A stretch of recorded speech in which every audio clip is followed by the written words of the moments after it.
This is Thomas, a.k.a. a Mad Painter. I'd like you to join me Monday nights, 10 p.m. Eastern Standard Time for Open Canvas. Don't forget to bring an open mind. Yes, folks, that's right. Bring an open mind to an open canvas. Again, that is Monday nights, 10 p.m. Eastern. UFOs to government corruption. This is Revolution Radio, freedomslips.com. You don't need to expect us. We're already here.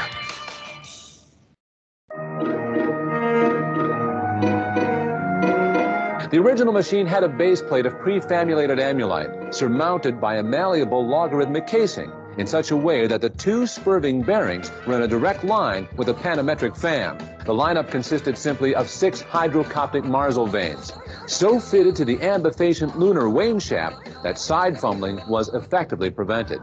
The main winding was of the normal Lotus-O deltoid type, placed in panendermic semi-boloid slots of the stator, every 7th conductor being connected by a non-reversible tremie pipe to the differential girdle spring on the up end of the gram meters. Thank you for listening to Revolution Radio, taking the confusion out of transmutated lunar girdle springs for 4 years and running.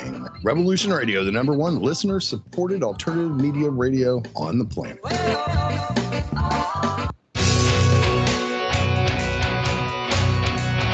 All right, thanks for listening while we took that short break here at Revolution Radio, freedomslips.com. And now we're going to get back to your host.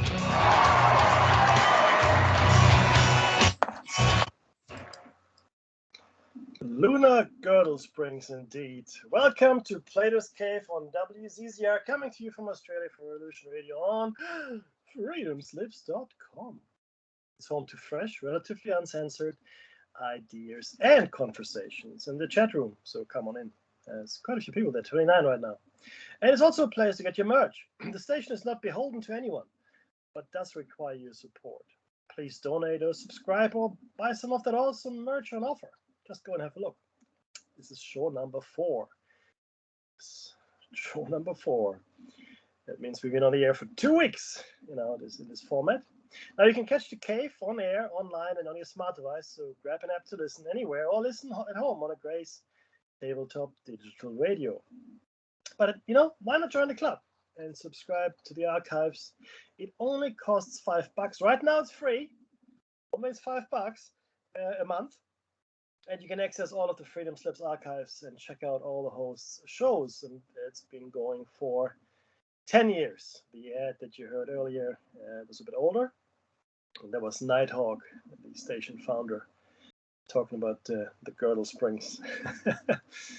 We acknowledge the traditional custodians of the land, the Rock people, here in beautiful Pamela Way. And I'd like to pay my respects to elders past, present, and future. Thank you very much. And we did spend some time last week talking about native peoples of the world and how they viewed reality. And lo and behold, a lot of them thought that reality is nothing but an illusion, a dream, an elaborate stage play. The bards say life is nothing but sound and fury, right? Schall und Rauch, sound and smoke, echo and smoke, Schall und Rauch. That's what Goethe said. But what does it mean? Well, it means that yes, okay, this reality is real enough for our purposes. We're in it, and someone once told me reality is what makes you fall down in the dark. Yeah, okay, I take that. But there are different layers of reality, and I think we've come to realize this. If not through our spirituality, certainly through our science. Quantum mechanics has shown us that the world that is fundamentally underlying this world works on completely different rules. And we will talk about that and the holographic universe and other things and concepts in due course. Today, though, I want to spend a bit more time on the concept of the prison that we're in. Like I said earlier, the prison we're all in is our body. We're born into this prison. We are transferred into it. And I believe in a never-ending cycle of reincarnation. So we cannot actually escape unless we do certain things in a certain way, which is very, very hard, let me tell you. But we've got hints all throughout our literature and history. We've got hints as to what's important here to escape. I will spend a bit of time on the pineal gland. We're going to look at Charles Dickens's A Christmas Carol, as well, and hidden meaning in that. The Knights Templar, believe it or not, I believe found part of the mysteries in Jerusalem when they were digging there. People say, oh, they found gold and silver and diamonds, and wonderful things. I don't think so. Gold and silver alone would not have cowed the church the way it was cowed by the Knights Templar. Overnight, almost, the Knights Templar became the most powerful order in Europe. And that wasn't a small feat. So we're going to spend a bit of time looking at that in coming shows. Suffice it to say, though, that over time and in intervening millennia, people have both preserved the secret and come upon it fresh. So none of what I tell you is new. You can research it yourself. Everything I mentioned to you is freely available out in the world. You read books, it's on the internet, magazines. Some information comes from people and organizations.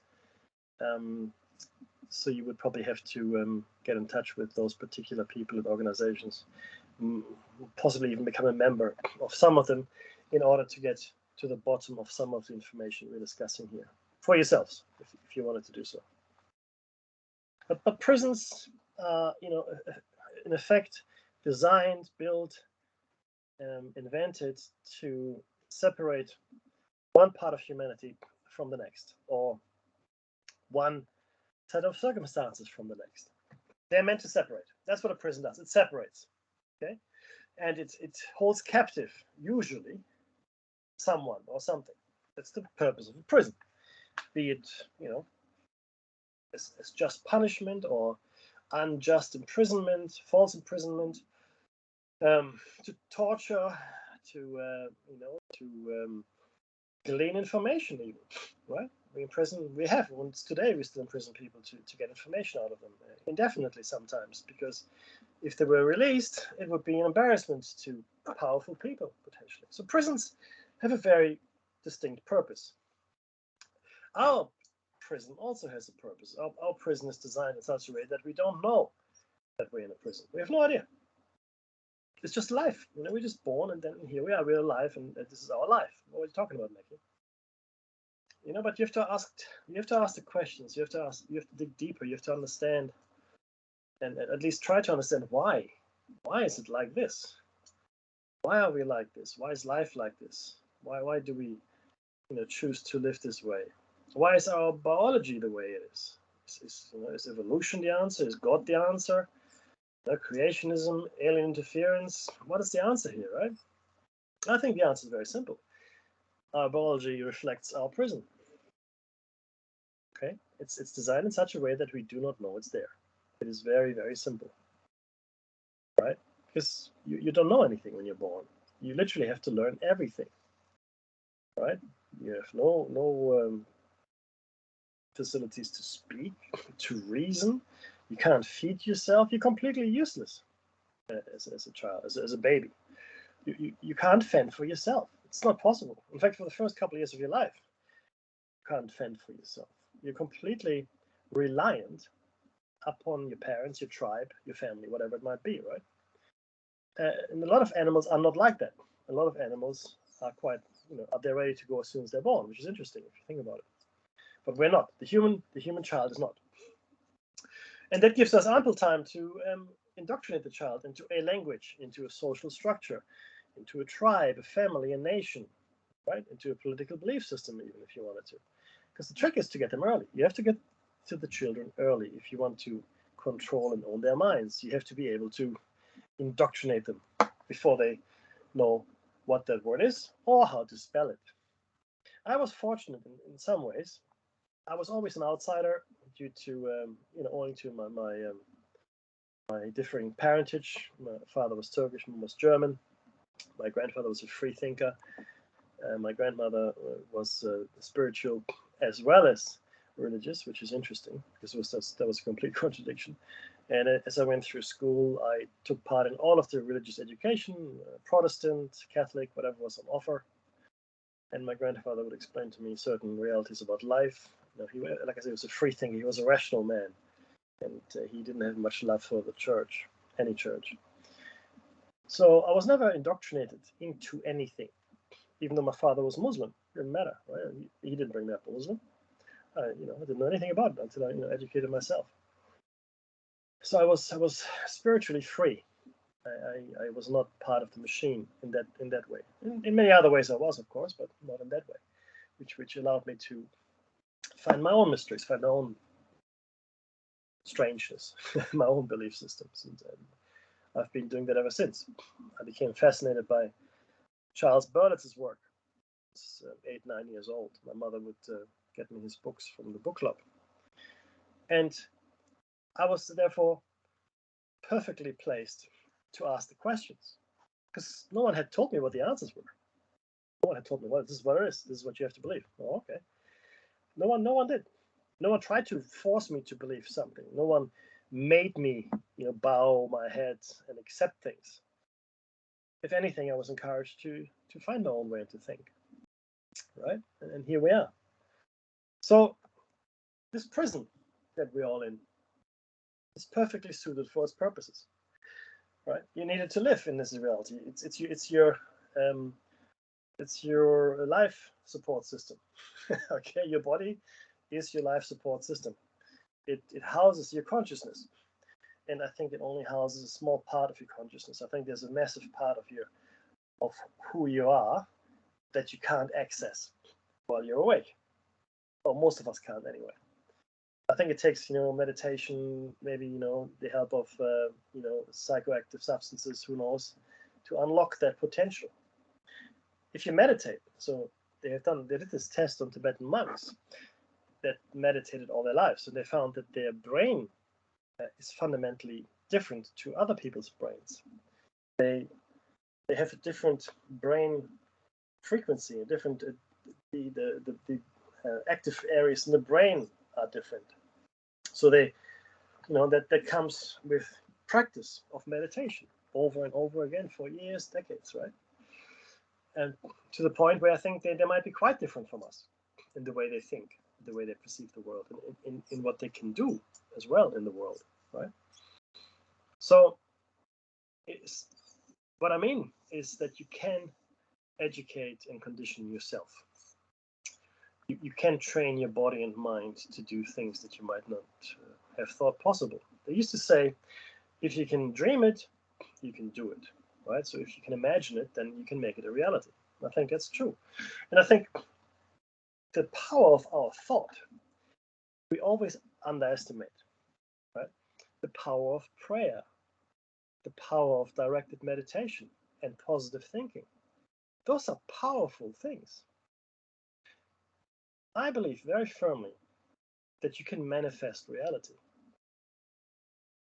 When I was in my 20s, early 20s, I wrote down what I wanted to achieve. Someone had told me, you should do this every night, write down 7 times all the things that you want to achieve. Write it down every night. So I did it for a number of weeks.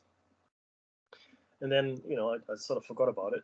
And, as you do, if you finish uni, you drift from one job to another, and then you find a career that suits you and you go on with that. And after, I want to say 10 to 15 years, all the things that I had written down had either come true or I had achieved more than I had imagined then, right? Because I manifested my thoughts. I put my reality into the universe. And the same is true for everything else. Our minds are powerful weapons. They're powerful tools.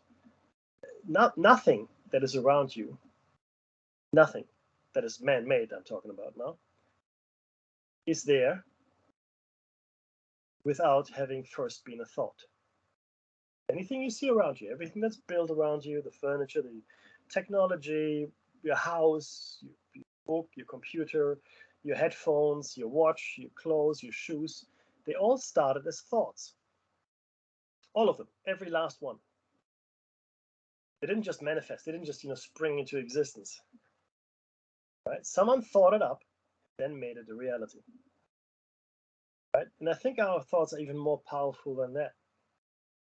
I do believe that meditation, directed prayer, positive thinking, whatever you want to call it, can alter your life, potentially reality itself. Okay, I really believe that very, very strongly. If you can train your mind to be disciplined, right, and focused, you can positively manifest your thoughts, nothing is beyond you. Nothing. Right? And I've seen examples of that myself. I've done it myself, not to the extent of magic, as you might think. That's another interesting thing, magic. Magic is just that, right? I mean, so let me give you the example of electricity. Electricity is just a force that exists in nature. Here it is, right? You can, if you touch it, you probably die, but you've seen it, it's lightning.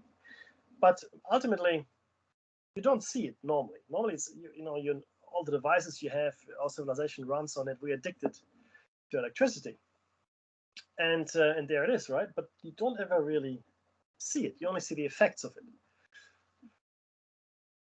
Magic is the same. Magic, I think, is an energy that can be used just like electricity. But people know how to use it, right? And I believe that the directed thought, intentional thought, can direct this magic energy. And there are other ways to do it as well. I mean, the old timers, the old timers, they knew how to do it. They followed the ley lines. They tapped into this energy. And I believe that this particular force, magic, can alter reality more strongly than any of the other forces. And that's why we've been locked away from it. That's why we're not allowed to dabble in it. Oh, it's evil, bad, bad, bad. You should burn all witches. And we know that's a mistranslation right, in the Bible. Burn all the witches, burn them. Why? Oh, can't. It's devil's work. Magic is devil's work. It's a surefire way of not having anyone touch it, right? So, look, there are a lot of things that aren't quite what they seem. But to come back to the prison, we're here in our bodies imprisoned, and we just don't know that we are. The pineal gland is an escape hatch. We'll talk about how we can use that in future shows. And the way you live your life can also be an escape. Right? Maybe you can train yourself to be a lucid dreamer, an astral traveler, if you want. Right? All of those things to escape this particular reality matrix, because that's what it is. It's as real as any other. But we are caught here, and I don't think that's our natural state. I don't think our natural state is to be caught in just the one reality matrix. Right? I come back to quantum decoherence, and then also what the Hindus say about the nature of reality. Maya, our reality. Right? They call it Maya, which is the great illusion, or fraud, or deceit. In the Doubleton experiment and quantum decoherence, so the reality wave, the quantum wave of all possible outcomes, collapses into the one observable reality that's ours. And that's quantum decoherence. Okay? That's what it is. It just collapses into our world. All possibilities that are possibly possible, pardon the double Dutch here, are represented in the quantum wave, okay, in the probabilistic curve. As soon as you observe it, it collapses, decoheres into the one outcome. And this is what the Hindus, and this, by the way, this was said, a long time ago, thousands and thousands of years ago. This is what they said about Maya. The Maya, which is our world, the trickery, the deceit. It exists so long as there's an experiencer distinct from the experience. We need an observer. This reality needs observers to exist, to decohere, as it were, moment to moment. What better way to do this than to put us into a reincarnation prison where we're forced to experience it over and over and over again along certain parameters. The parameters are guided by our biology, they're guided by our social and societal conditioning, our language, and many other things. Right? So that's where we are. But let's look at the prison that we inhabit. I liken it to three things, really, or four things. The panopticon, the cave, Plato's cave, the black iron prison, and finally, in its most recent incarnation, the matrix, which is just, again, the continuation of a philosophy that's quite old. So what's the panopticon? Right? The panopticon is a type of institutional building and a system of control designed by the English philosopher and social theorist Jeremy Bentham in the 18th century. The concept of design is to allow all prisoners of an institution to be observed by a single security guard. without the inmates being able to tell whether they're being watched. So one guard is watching them all, but the prisoners do not know that they're being, or when they're being watched, if they're being watched. Although it is physically impossible for the single guard to observe all the inmate cells at once, it's no longer impossible, as we all know. The fact that the inmates cannot know when they're being watched means that they are motivated to act as though they are being watched at all times. So it's a self-policing, self-censorship, because you think you're being watched. And what we see unfold in our society today is exactly that, self-censorship. Right? China and London, especially the city of London, are at the forefront here, I'm sad to say. China has introduced social credits. So everybody is on camera all the time. Facial recognition, right? The Chinese know what you're doing at all times. Citizens are under watch. There's a social credit system where people can give you or take away from you points in this social point game, if you will. And if you lose enough points, you can't travel, you can't do this, you can't do that, right? So you're deemed then, I guess, an outcast or social pariah if you don't play along and play nice and make people like you and make the state like you in order to keep your social points high. There's a very interesting episode on the Orville, which in my opinion is the logical inheritor, right? The logical descendant of the Star Trek franchise. Because I believe if Gene Roddenberry was alive today, he would have written the Orville the way it is being written and it's being acted out at the moment. But they came to a planet, the crew of the Orville, the spaceship, right? Think Star Trek, except not. And this planet has exactly that. The whole planet has this social scoring system. But they're taking it to the extreme. So if you score things below a certain point, you're executed. Right? So, if you're not friendly to people, if maybe, you speak your mind, they don't like it, you lose points, and then maybe you spit in the street, you lose more points, and on it goes until you've lost so many points that they will take you away to a chamber and execute you. That is the logical extension of all these social engineering and social policies we see being acted out at the moment in China. Other countries will follow suit because it's a beautiful model. You wouldn't even need a police force. If your system of social control was so strong, right, that people did what they could to avoid punishment, there's no police necessary. I mean, the outliers, the very few that might have chemical imbalances or that just can't help themselves and be criminals, sure. But the vast majority of people will be completely self-policed, which brings to mind a story by Robert Sheckley called The Status Civilization. If you haven't read it, I won't ruin it for you, but if you get a chance, Robert Sheckley, The Status Civilization, which deals with exactly that kind of society, right? Where you are your own policeman. You're so conditioned that if you, in your subconscious, that if you commit a crime, you yourself, your subconscious, will go and essentially report you to the authorities. There's no police force. And then you walk to the rocket ship that takes you to the prison planet Omega, and that's where you then will live out the rest of your days. It's a fantastic science fiction novel. If you haven't read it, again, it's called Status Civilization by Robert Sheckley.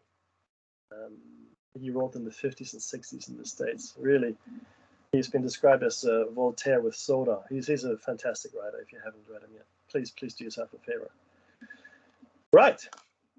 Now, the inmates are compelled to regulate their own behavior because they don't know if they're being watched.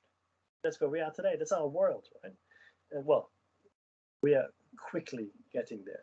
The architecture consists of a rotunda with an inspection house at its center. From the center, the manager or staff or the of the institution are able to watch the inmates and et cetera, et cetera, et cetera. Now that's what they envisioned back in the 1800s, right?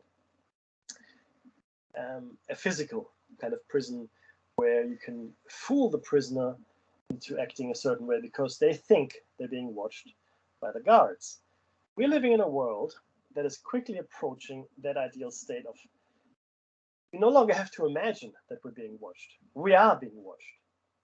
It's actually happening. The more cameras are out there, right? The more sensors, the more electronics, even to the point where we will have this technology in our own body. People have started putting chips into their body voluntarily. Some have to, some do it for security and safety, tracking chips, etc., etc. We're getting there. We're becoming more and more aligned with the machine. Just like any good machine, we can be monitored. Of course, the problem is we're not machines. We're not. We're simply not machines. We are living, breathing creatures with a consciousness much vaster than what we think it is. In fact, the body we inhabit is just a prison.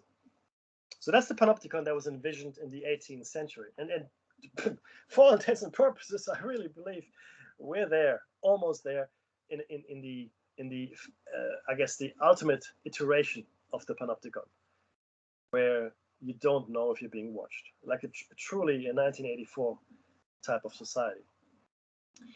And then my very favorite, and in fact, the reason I called the show Plato's Cave is the allegory of the cave. In the allegory, Socrates describes a group of people who have lived chained to the wall of a cave all their lives, facing a blank wall.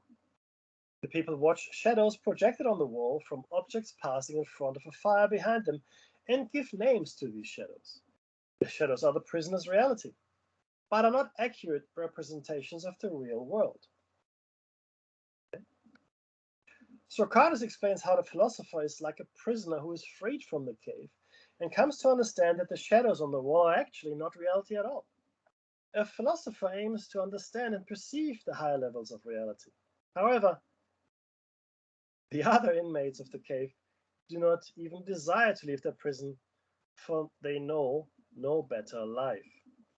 And as I said before, the prisoner that escapes the cave sees the real world, is overwhelmed by it, sees the sun and the blue sky, trees, etc., and then rushes back to the cave to free his fellow prisoners, who then promptly proceed to beat him to death. That's usually what happens to people that rock the boat too much. But I love that allegory. I really, really do. And I remember when I first came to it, I think it was year 11 in Germany, doing philosophy in high school, and my teacher, she gave us this to read, interpret, and it stuck with me ever since. It was such a, and it's resonated as well. I mean, I go, oh yeah, that makes perfect sense. Right? I've also talked about the black iron prison.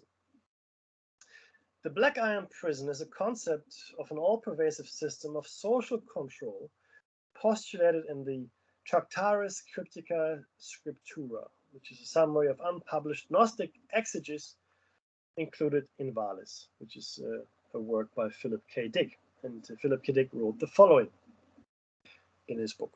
Once, in a cheap science fiction novel, Fett had come across a perfect description of the black iron prison, but set in the far future.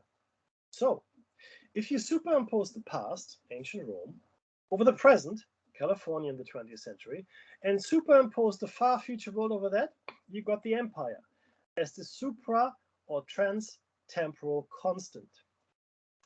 Everyone who had ever lived was literally surrounded by the iron walls of the prison. They were all inside it, and none of them knew it. And then finally, the Matrix. In that tradition, right, the allegory of the cave, the black iron prison, the panopticon, Maya, if you will, for the Hindus. In that tradition, the Matrix trilogy of movies, and I really only count the first one, to be honest with you. It's just the most recent and popular culture model of this ancient way of thinking. The most recent and popular culture model of this ancient way of thinking, right? The matrix isn't telling us anything new. It just presents in a way that is easily consumed by our society, by our civilization. The concept is very interesting. What is also interesting is that they don't follow it through to the end. We see what happens to individuals when they're released from the matrix, Neo and Cypher and all the others. And they're okay, they're adjusting quite well, but there's one who doesn't. Right? And he betrays his friends and wants to be put back into the matrix to eat steak, to be a movie star, whatever. Even though he knows it is not real. And I do believe that we have people, creatures, people, still, I guess they're still people, right? In our prison today that are exactly like that. They prefer the prison. Because the funny thing is this, a prison does something to you. If you're in prison long enough, you become institutionalized. And I believe there's a class of prisoners in this reality matrix we're in, right, that has been able to forego the process of reincarnation. These are the immortals, or the extremely long-lived individuals, all right, that are in this reality matrix, and they're so used to being here. I mean, I guess they've got all the perks. I mean, if you live a long enough time, you can amass, incredible wealth and power, and no one is any wiser. And these are the people that you see. You don't see them. These immortals, if you will, they're completely invisible to us, and very, very hard to find. You could walk by one on the street, I think, and you wouldn't know it. But they've been around for a very long time. And because they haven't had the benefit of the reincarnation and forgetting everything as you are being reincarnated, right? They have become institutionalized. And for them, I think it is unthinkable to leave this prison, right? Because they found a way to live forever in this particular reality. Well, I think it extends to a very robust biology, maybe, reactivation of telomerase to, protect the telomeres, other things as well. I believe very strongly that, if they have an accident, fall off a cliff, or, hit, in the head by a hammer that's, falling from a building, they will die just as anyone else. But they just don't age. They just don't age. They don't get sick, right? They don't die of old age. That's my opinion. And those are the institutionalized prisoners, right? Not the people with the key, not the people in charge of this prison, right? We'll get to that. You won't like it. You won't like the answer that I give you as to who's in charge here. You definitely won't like it. It's like the Hitchhiker's Guide to the Galaxy. What's the answer? Deep thought. Remember, Deep thought had a million years to figure out what the universe was all about, and he did it. Or 10 million years. I think it was a million. I can't remember. It doesn't matter. But so they come to Deep thought and say, "Hey, so what's the answer?" And Deep thought said, "You're not going to like it." Well, what do you mean? Just tell us. No, I don't think so. You're not going to like it. All right, just tell us. So he did. 42. What? I told you you're not going to like it.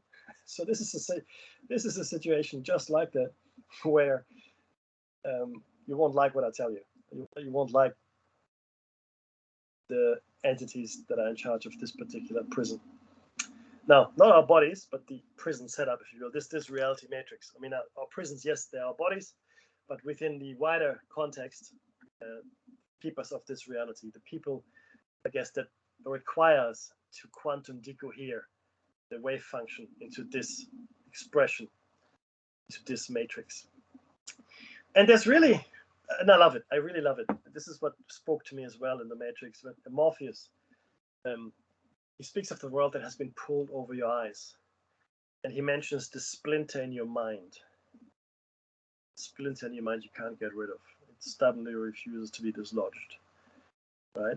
It is the splinter in your mind. I think a lot of us, if you're listening to the station, I assume that you have a similar bent. Well, a lot of us have this unease that something isn't quite right. Is this really the world? It doesn't. I don't know. Is it? Is it not? There's another really good movie, and you can see I watch movies a lot. I read a lot as well.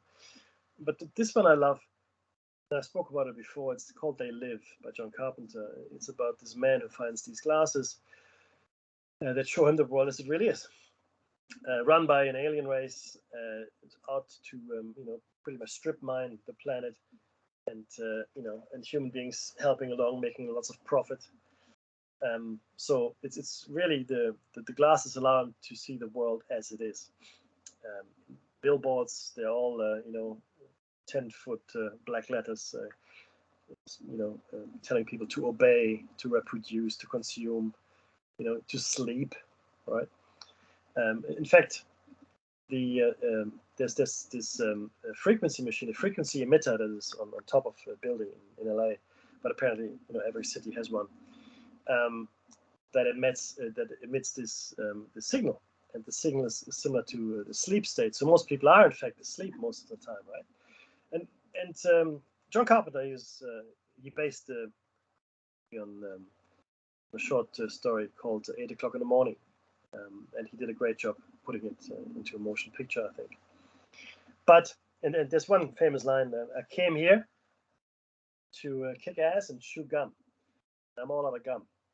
I know it's corny, but I just think it's a great line. Yeah, so it is again this notion that we don't see the world as it really is. We don't see the world for what it is, because we've been conditioned to see around it, or to see the things that we expect to see.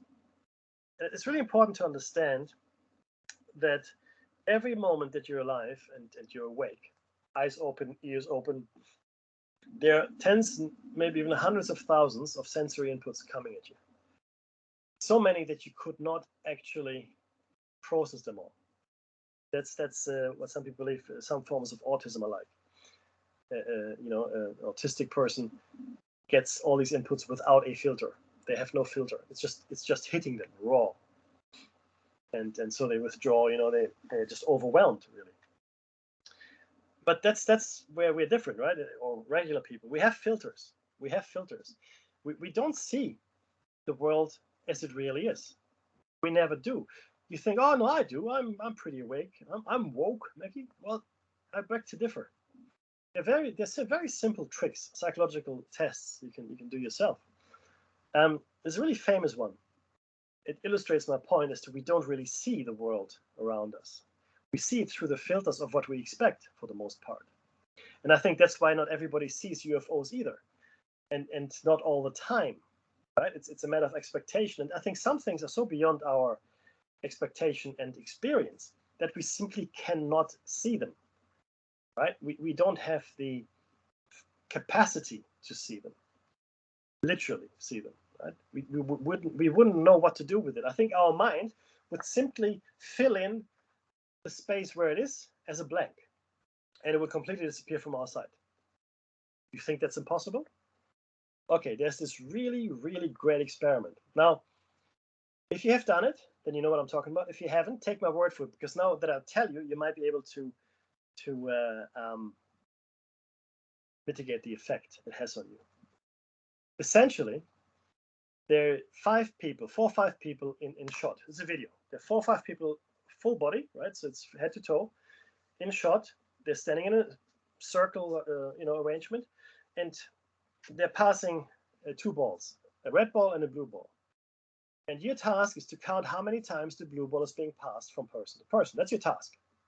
All right, so off you go. You're counting, you think you're really clever, how you're counting it like 25 times, right? But that wasn't the test.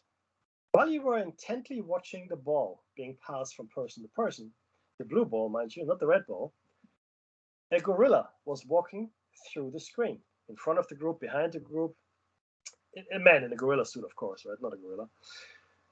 And this is what the video tells you. Did you see the gorilla? And so you expect the question, how many times was the blue ball passed?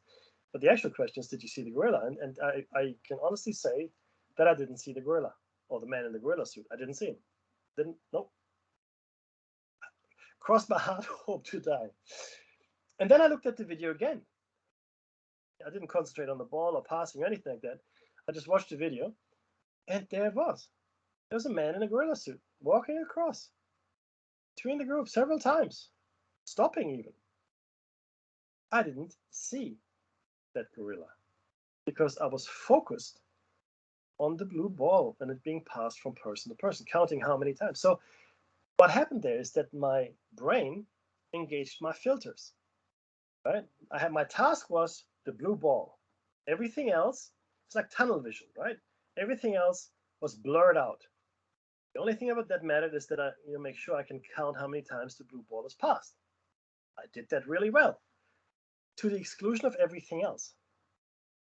And that's how we work and live and interact with each other every day. Every day, right? We all have blind spots. We all have tunnel vision once in a while. We all go on autopilot. Do you ever drive somewhere and you have no idea how you got there? I'm not talking about missing time now, right? Or being abducted, anything like that. No.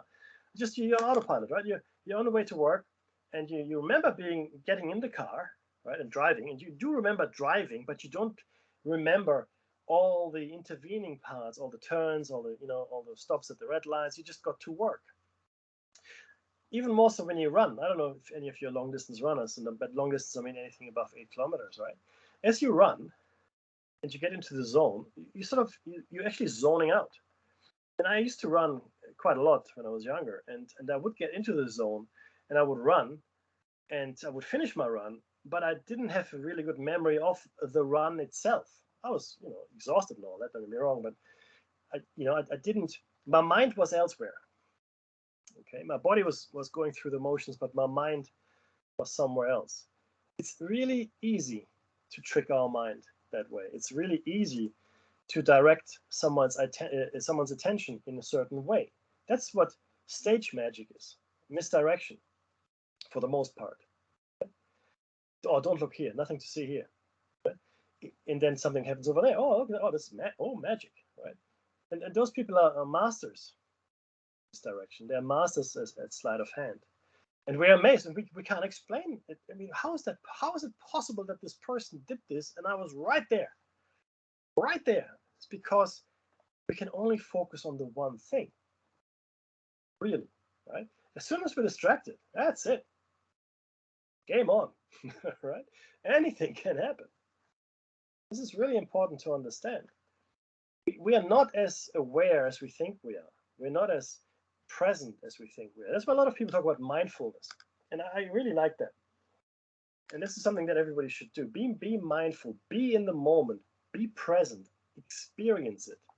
There's a beautiful meme I came across recently. It's a picture, it's a photo in a crowd. The crowd is watching something, right?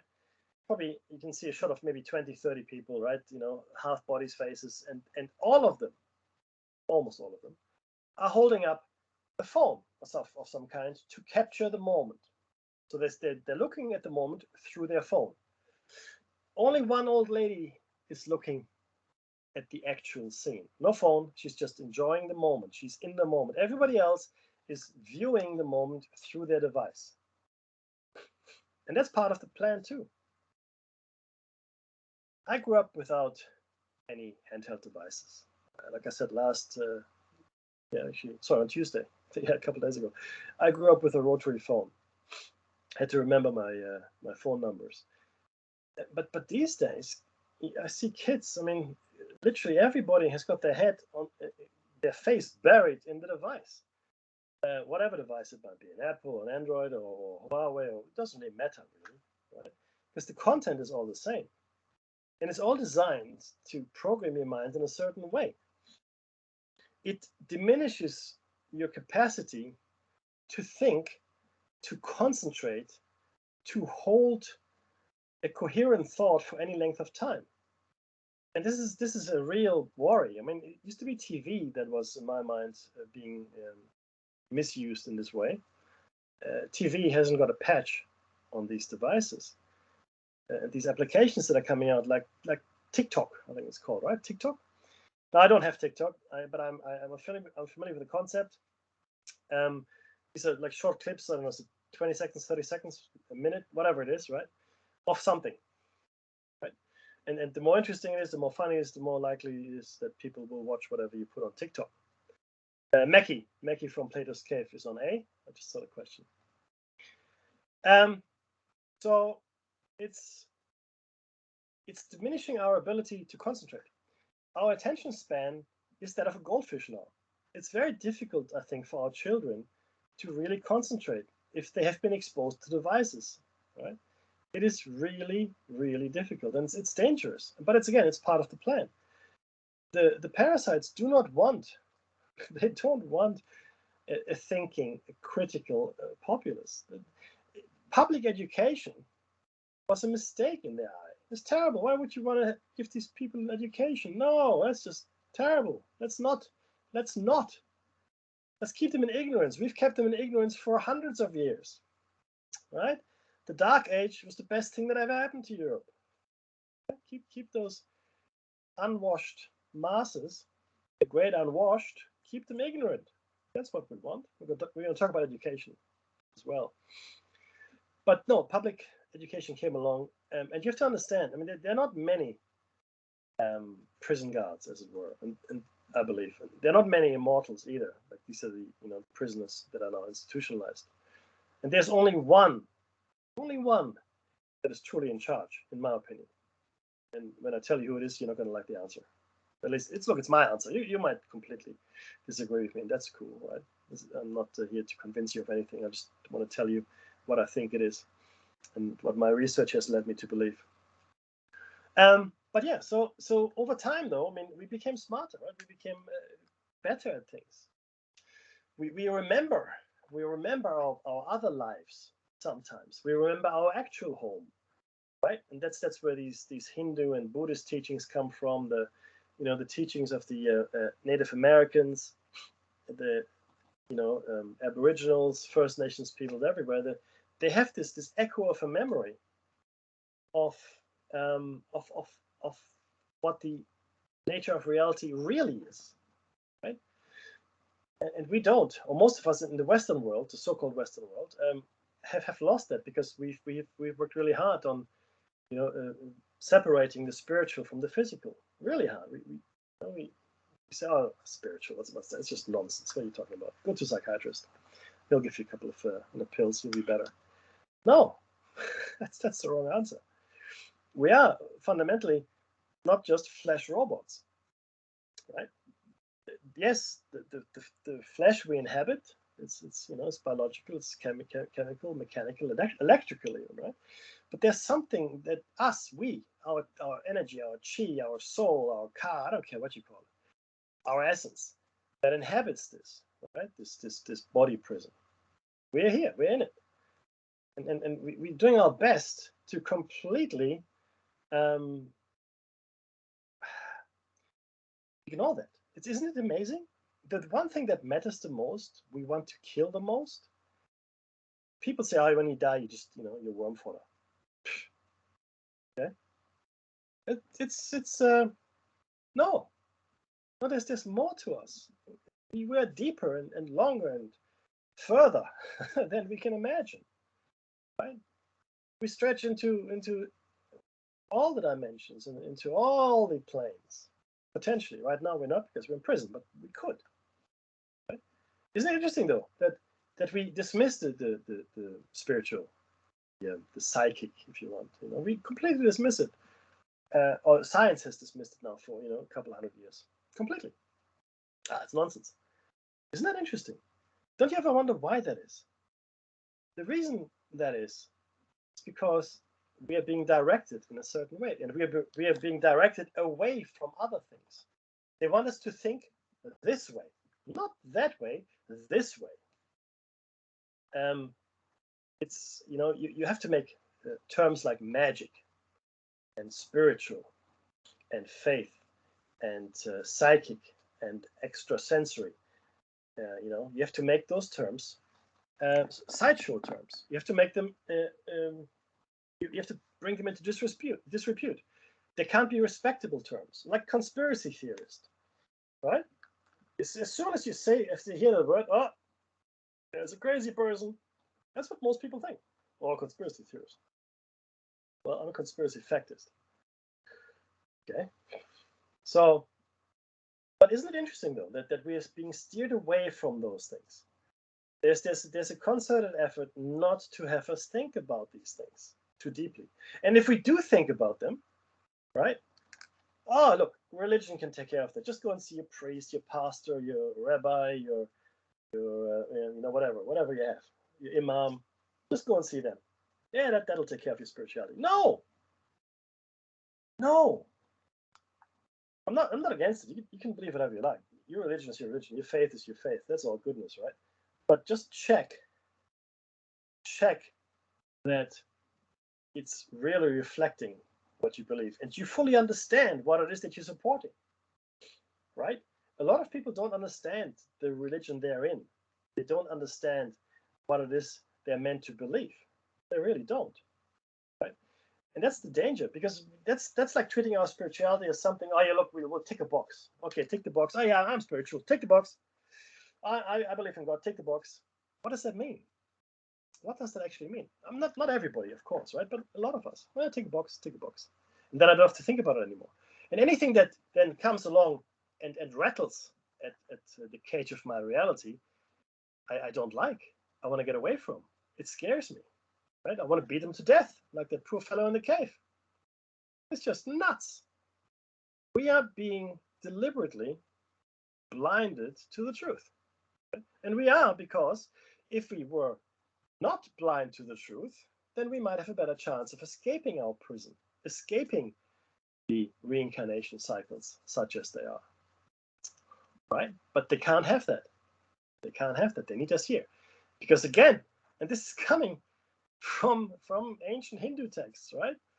I want to say it again because I love it. It's one of my favorite quotes now that I've come across. The meaning of Maya, right? Maya again means trickery, fraud, or deceit. Maya exists so long as there is an experiencer distinct from the experience. We are that experiencer. They need us here. Now, the question, of course, is why does this reality need to exist? Now, for the inmates that have become institutionalized, they don't want to leave. Makes sense. Got it, right? Is that the only reason? I mean, how did we get here in the first place? How did we get here in the first place? How did we come to inhabit this prison? That's a very good question. I'm not sure. I'm still working on that, right? But I know that we're being kept here so this prison can continue to exist. It's crazy, right? It's really nuts if you think about it. Why are you in this prison? Also, the prison can be here in the future. Well, what happens if you leave the prison? Well, the prison disappears. So why don't you just leave? Silence, right? It's not easy to leave. Of course it isn't, right? It's really, really hard, and we'll talk about that, right? And it forms part of the wider hypothesis. And while I'm speaking about that, I know I'm coming to the end of today's show. This Sunday, what's the date? Today's the 14th, 15th. I think it's 18th. Sunday, 18th. It's 17th. If you're in America, Saturday night, we have our 500th show. 500, half a millennium of the Shiny Side Out. It's going to be a 4-hour show. And we're going to talk about the hypothesis in an updated format. The Plato's Cave content is directly linked to the hypothesis. No, Meow, I have not. Sorry. If you give me the details, I will. I promise. Promise, 100%. But it's really interesting. It's a fascinating conundrum we're in, right? And it's not that we've made it all up ourselves, right? I mean, some of the concepts come to you as a revelation, as an insight, as an epiphany. Other things, hard-won research, hard-learned research, discussions with other researchers, and we've been really fortunate, Dave and I, in having talked to many researchers on our show, and also outside the show, but some really great minds, some of which are no longer with us. I will listen to Spirit Talk with Lizzie. I promise. Thank you. Thank you so much. Yeah, so it's really important that we examine the nature of reality, because a lot of us can't be bothered. Reality, again, like I said before, it's what makes you stumble in the dark, right? Yeah, okay. What if you never stumbled in the dark, though? Wouldn't that be something? Right? It is important we examine the nature of our existence. That's the only thing that's important, right?